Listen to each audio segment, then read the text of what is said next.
Hey guys, I've got this MST RMX 2.0 on my bench today. This one's got quite a few upgrades, but one of them is a ball diff. This particular ball diff was installed by someone else or built by someone else, and it's slipping.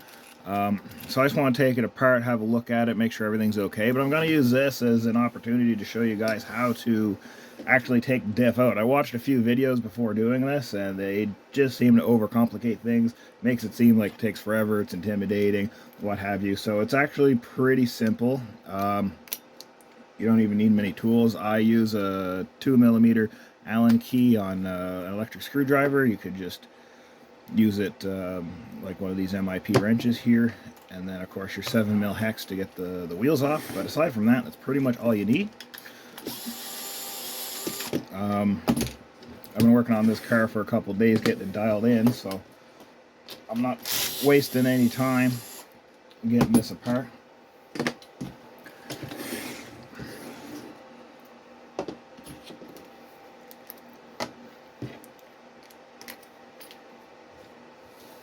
So obviously you take the wheels off. We got 4 screws here on the bottom. Grab a magnetic tray to hold everything.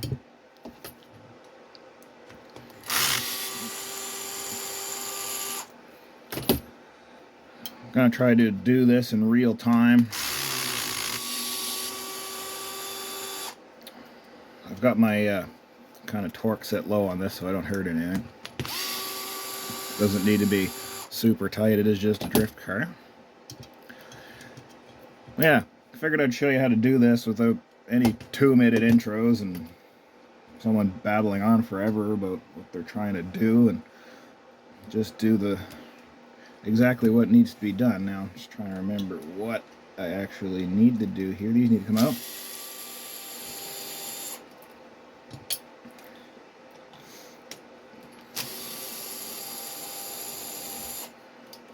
This car's got a really sketchy high flex ESC mount. Like I said, not my car. That makes this a little easier. I'm gonna pop these off, same as I did in my ball diff adjustment video.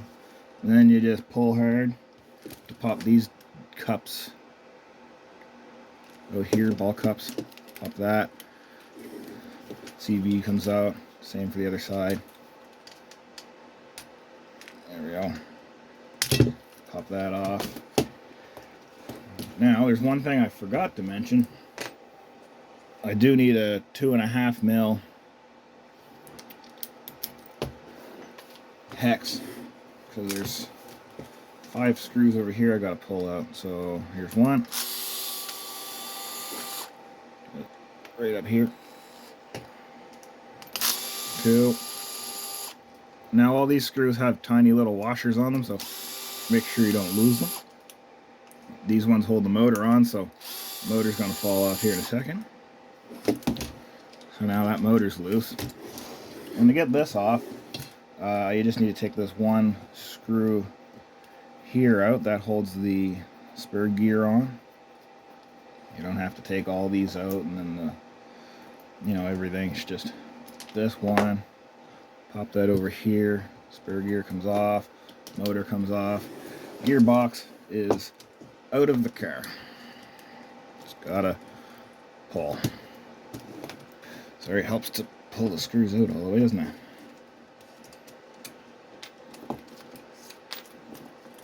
Getting ahead of myself here.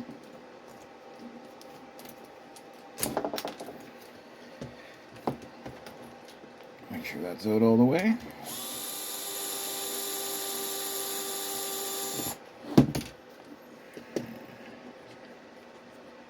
It's not really in anything, but it's just kind of stuff. There we go. Now it should come out. There we go. On this one here, I just marked right here with a silver Sharpie, so you can, if you look in here, I'm probably not going to be able to see it, but in here there's a little screw you can use to adjust the tension of the diff. You just pop this in there, and you can adjust the tension. But this one seems to slip no matter what I'm doing. So we'll go back to the 2 mil. I'm babbling a little more than I need to be, I guess. So back to the 2 mil, pop these 2 screws out.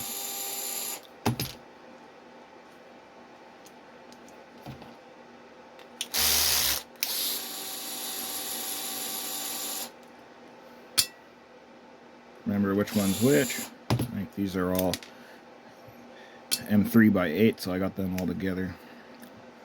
Pop this pin out here.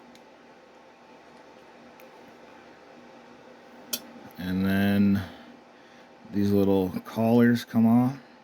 You don't really need to dig them both off, but I do because I'm going to have them off anyways. These screws are basically just plugs. That's just holding this in here, so that'll come apart. Pull that out, there's your diff. So you could change that with a spool at this point, or rebuild this, which is what I'm going to do.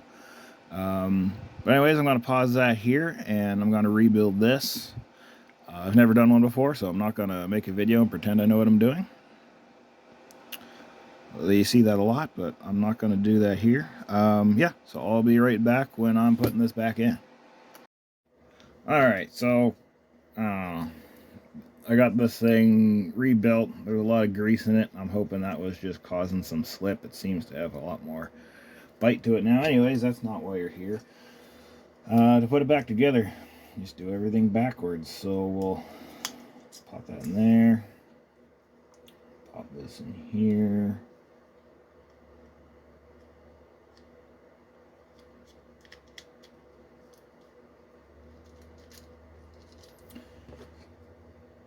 Put your 2 halves back together.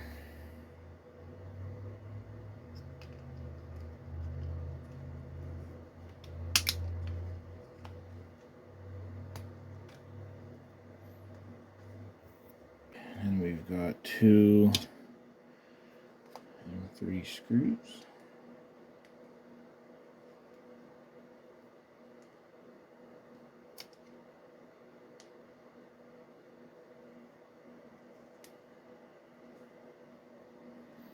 Right there. Wind those down.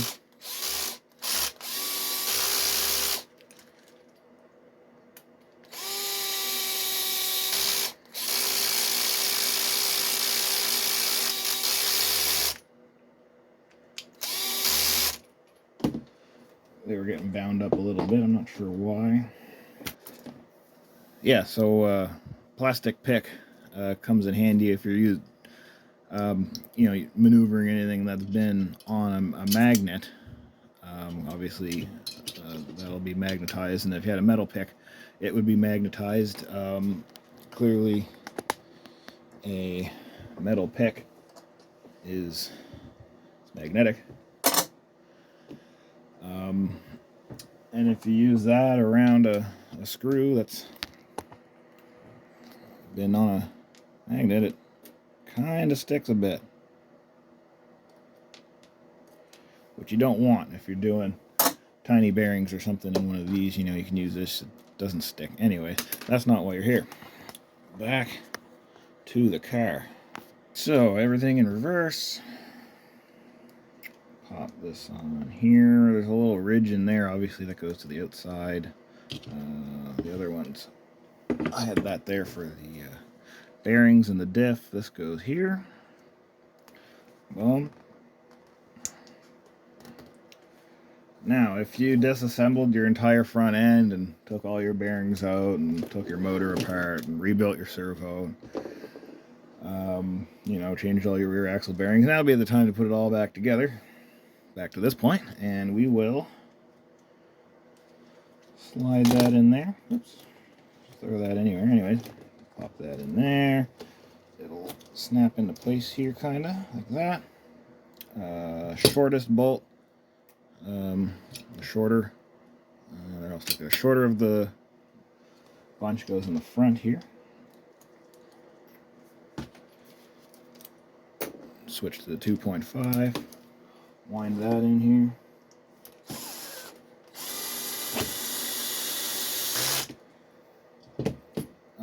these are for the motor mounts, so they're not really going to do anything at the moment. They slide in. Make sure all your washers that I mentioned earlier are on there. It doesn't probably really matter, but hey, that's what they tell you to do. So, you got that, so your motor goes on. Motor mount, I suppose. At this point, I'd usually use a hand tools, because I don't want to chew this up. This nice anodized aluminum.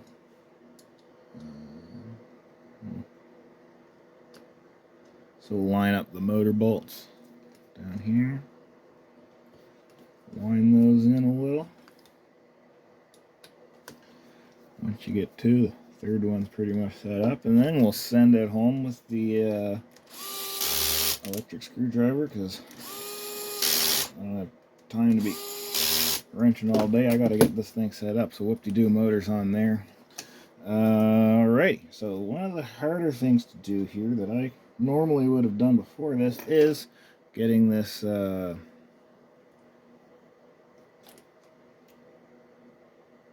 in here. You know what? I am going to pop this motor back off. This video's still going to be shorter than all the other ones, I imagine. Even if I mess it up. There. So now I've got to be really careful to keep this in place. Hold it from the back here so I don't nudge it. Back to the hand tools. Get that bottom one started. Hear that slide into place there. Get the top one here started.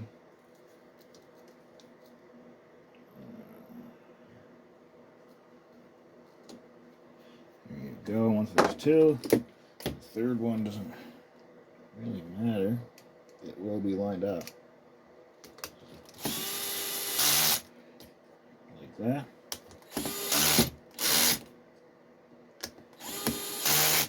Now I really hope that pin didn't fall out, and it didn't. This has a hex pattern on it. Sorry, I keep hitting the stand with my knee. Okay, so we hold from the back side here. I'll hold the shaft. That'll pop over. Now we're done. This managed to escape. Yeah, that's one of the longer ones. You can run this in with the electric screwdriver, won't hurt it, but I'll tighten this one up by hand. Alright, technical difficulties. My phone storage was full, so where were we? Oh yes, tightening down this screw here. Make sure I got that all the way. Yep, tight. Gear mesh is good because I didn't disconnect my motor. Yeah, alright, pop these, you know, your dog bones back in here. Snap everything back into place. So,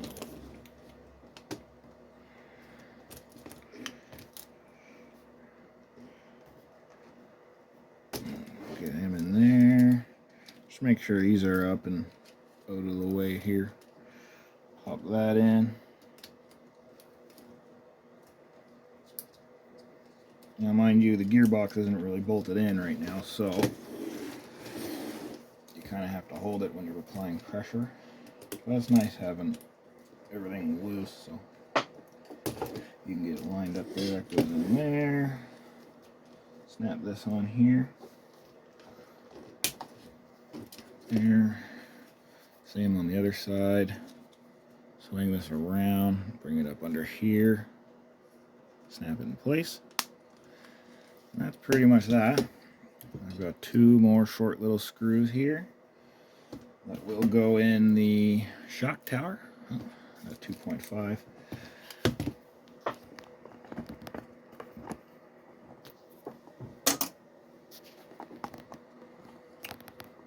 There we go. back to the 2. Magnets are handy. Anyway, right back here, right there, and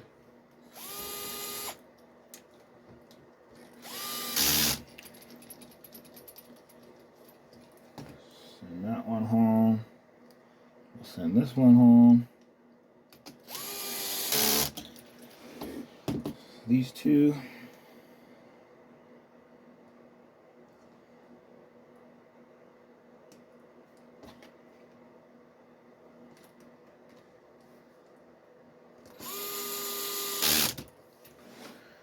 This one here. Yeah, you got to keep note of which hole these come out of. I guess I should have mentioned that. I know mine are set here to the outside.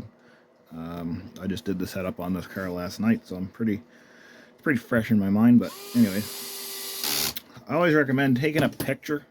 Just take a picture of the setup before you take anything off. You know, you want to know where your shocks are mounted, all this stuff. I mean, you've probably seen 100 videos that mention that, but you know, anyway. Now we're back to the bottom here. Put these 4 screws back in.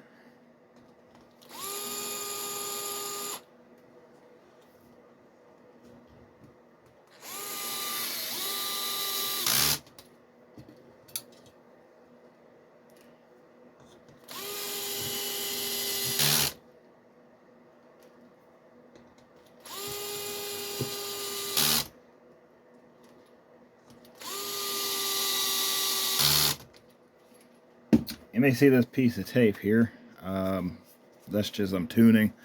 Out on the concrete floor, I'm messing with spring rates and stuff. I just don't want it smacking off the floor. But you know, I don't have any marks on it. But I'd rather see it on this tape than my buddy's nice carbon chassis. So,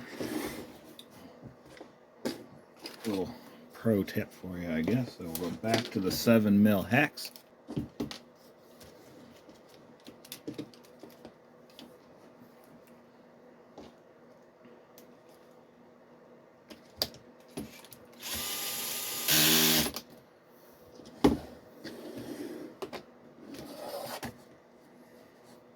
Pop that on here.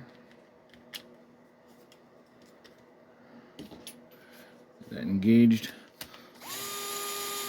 on the 12mm hex, and we've got a car that has had the diff replaced.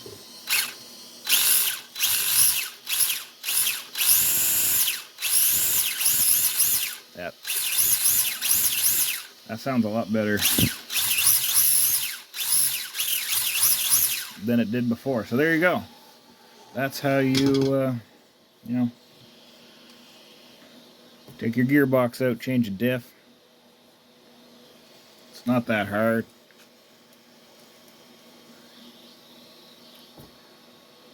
Anyways, that's all there is to it. Get your cars put back together. Do some tuning, go have some fun, drift with your friends, you know, get these things off the shelves and put them to work. Thank you. Alright, so now a little bonus at the end of the video. I rebuilt the ball diff in this, and it's working good now. It was slipping before. When I give it a shot of gas, sometimes it would just slip. There was too much grease in the diff, so I just cleaned it out, and you know, now it's working pretty good. So.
And there you go.